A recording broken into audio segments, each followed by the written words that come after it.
Fidèles internautes de la première Web TV officielle du Bénin, bonsoir. Au sommaire de cette édition, la conférence de presse sur la journée de l'habitat c'était ce matin à la salle de conférence du Palais des Sports de Cotonou. L'humanité a célébré hier, lundi 3 octobre, la journée mondiale de l'habitat. Une conférence de presse aussi a été initiée ce jour à cet effet. L'ambassade de Turquie, près le Bénin, a offert un lot d'équipements sportifs au ministère des Sports. Plus de précisions dans ce journal. Le préfet du littoral Modeste Oboula s'est prononcé sur la rentrée scolaire 2016-2017 qui a démarré ce lundi 3 octobre sur toute l'étendue du territoire. Il est au micro d'une équipe de reporters de ZAE-TV. Je crois que ça s'est très bien passé. Nous avons rencontré des enseignants très enthousiastes. Le gouvernement ayant pris les dispositions nécessaires pour assurer dès le début de la rentrée le fonctionnement, n'est-ce pas, des établissements public d'enseignement général, primaire, maternel. Donc, apparemment, tout se passe bien. Les moyens, le peu de moyens pour démarrer existent. Les enseignants sont au poste, les élèves sont au poste. Il reste maintenant à continuer le travail d'assainissement que nous avons commencé autour de ces écoles-là pour garantir un environnement un peu plus propice, n'est-ce pas, aux études des apprenants. Nous avons concocté un programme d'intervention avec la mairie pour que les écoles qui sont inondées, on peut aider ces écoles à dégager l'eau, histoire de permettre aux élèves d'avoir à commencer la rentrée dans de très bonnes conditions. Le ministère du Cadre de vie et du Développement durable a tenu dans la matinée de ce jour une conférence de presse dans le cadre de la deuxième journée des activités de la Journée mondiale de l'habitat. Cette activité a eu lieu dans la salle de conférence du Palais des Sports de Cotonou. Suivez le compte rendu de cette activité avec Bernice Loco et Boris Wangbanga. Dans la salle de conférence du Palais des Sports de Cotonou s'est tenue la conférence de presse de la deuxième journée mondiale de l'habitat. Amélioration du cadre de vie des populations, c'est le thème retenu pour cet atelier. Conformément aux critères et aux recommandations de ONU Habitat, il est élaboré le profil national urbain. Mais avant sa mise en exécution,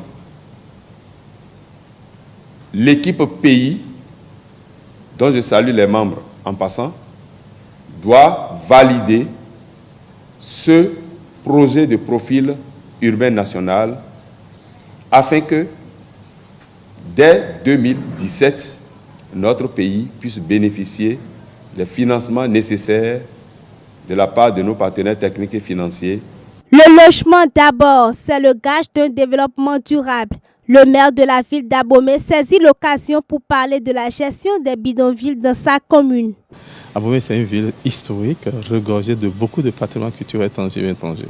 Mais autour de ces patrimoines, nous avons des bidonvilles. Si nous prenons par exemple les 3 principaux arrondissements que constitue la ville d'Abomey, à l'instar des autres 4 périphériques, je veux citer l'arrondissement de Vidolé, l'arrondissement de Djegbe et l'arrondissement de Ronli, où aujourd'hui vraiment nous constatons beaucoup de bidonvilles.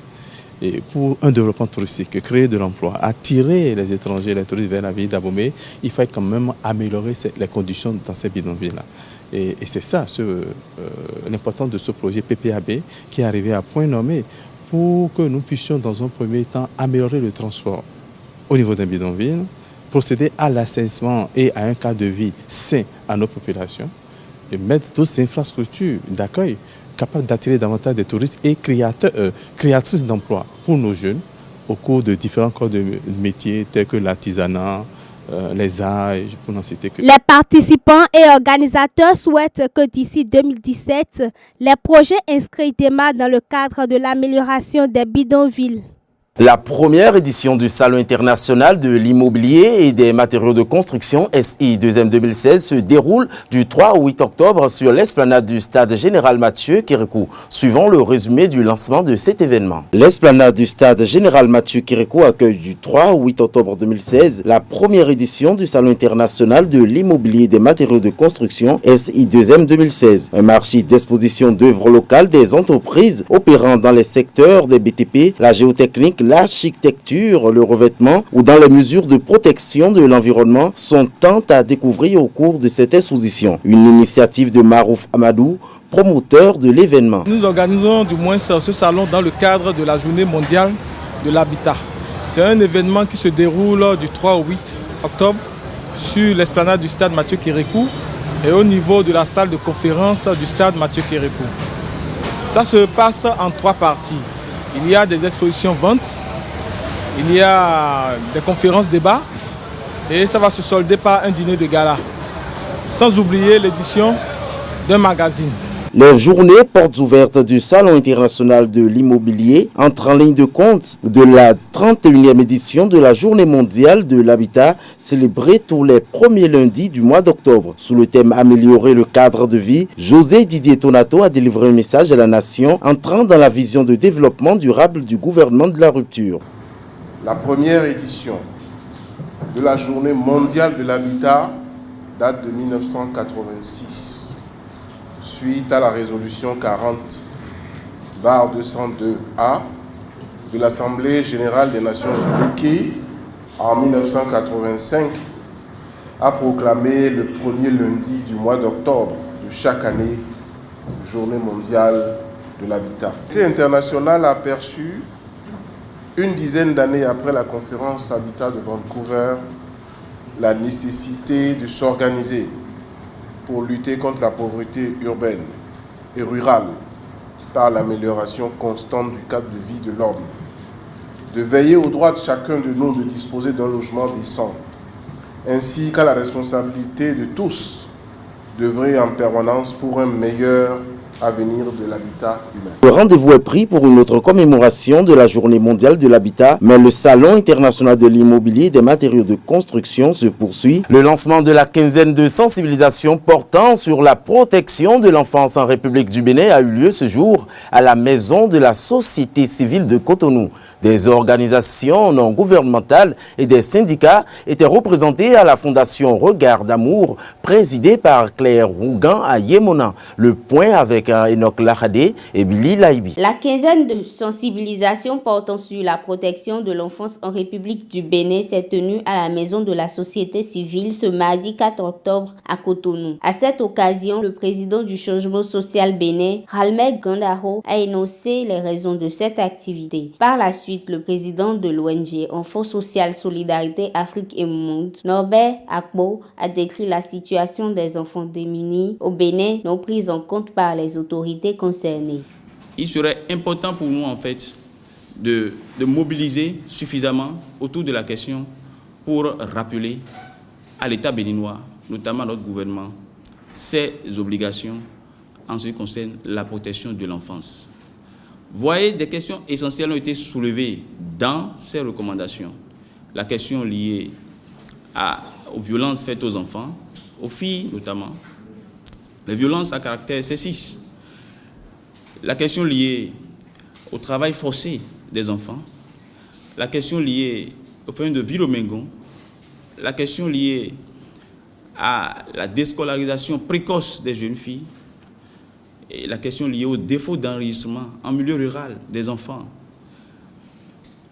Et ces questions, dans l'ensemble, appellent en fait un engagement au plus haut niveau de l'État. Même au moment où on a décrété l'école gratuite, ce n'est pas si évident que tous les enfants aient les moyens de s'habiller, de s'acheter les cahiers et autres, et de payer les frais des travaux dirigés. Et ça se passe à côté de nous, et nous le constatons tous les jours. Les enfants dorment sous le pont, c'est clair. Très jeunes, ils sont contraints à travailler. Et ceux qui n'en peuvent plus, ils partent. La présidente de la Fondation Regard d'Amour a relevé des points que le gouvernement devrait améliorer pour la protection de l'enfance au Bénin. Les pays développés et les pays émergents ont compris que la question d'état civil est une question de développement et non plus une question de simple devoir. Donc nous ne pouvons pas aller vers le développement si cette question n'est pas réglée. Mais qu'est-ce qu'on constate encore aujourd'hui? l'EDS nous renseigne que seulement 80% des enfants nés aujourd'hui sont déclarés. Ça veut dire que si nous prenons 100 000 enfants de moins de 5 ans, nous avons encore 20 000 enfants qui n'ont pas été déclarés à l'état civil. Ces 20 000 enfants non déclarés, peuvent-ils aller à l'école et finir le cycle primaire? Est-ce qu'ils peuvent bénéficier d'une sécurité sociale? Ces organisations pensent que beaucoup reste à faire dans ce domaine et espèrent vivement que l'État béninois assumera ses responsabilités pour de meilleures conditions de vie des enfants. L'ambassade de Turquie prend le Bénin fait don de matériel sportif à l'Office béninois du sport scolaire et universitaire au BSSU. C'était hier au Novotel Richard de Cotonou. Osvaldo Meki, le ministre des Sports, a reçu des équipements des mains de Targut Kural et de la délégation turque de l'agence TICA. Reportage. L'agence de coopération et de coordination TICA Afrique occidentale, par le biais de l'ambassade de Turquie près le Bénin, a offert ce lundi 3 octobre au Novotel Richard de Cotonou un lot de matériel sportif à l'Office béninois des sports scolaires et universitaires au BSSU. Osvaldo Meki, le ministre de tutelle, a reçu des mains de Targut Kural, ambassadeur de la Turquie près le Bénin, 1000 ballons, 1500 maillots, 1500 paires de crampons, 1500 paires de chaussettes, 1500 paires de protège tibia et 60 filets de but. Et quand j'ai vu un beau jour ici à Cotonou, l'année dernière, les représentants de l'Office béninois du sport scolaire et universitaire, et quand ils ont parlé de leurs besoins de matériel, j'ai pensé à mon enfance. J'ai dit, aujourd'hui, peut-être, si on commence avec un bon matériel, si on peut donner les enfants la chance d'essayer un sport comme il faut, quand ils seront grands, peut-être que le Bénin aura la possibilité de participer à des tournois régional et international, ce que vous faites, mais peut-être avoir des résultats. Les résultats, c'est pas seulement le matériel. Les résultats, c'est beaucoup d'efforts, beaucoup de travail, mais qui mènent nulle part sans matériel. Au nom du gouvernement béninois, le ministre des Sports Osvaldo Meki, tout en remerciant la Turquie pour ce don massif à l'attention de la jeunesse sportive béninoise et de la coopération bilatérale entre les deux pays, s'exprime.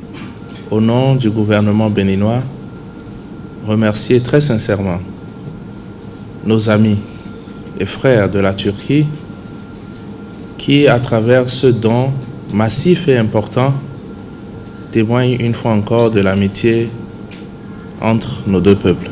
Je voudrais, monsieur l'ambassadeur, chers amis, représentants la TICA, vous dire que le geste que vous faites aujourd'hui pour les sportifs béninois en général et pour les footballeurs en particulier est un geste qui portera des fruits parce qu'il vient au moment où le gouvernement entre dans un vaste programme de formation des jeunes footballeurs dans les écoles et dans les communes.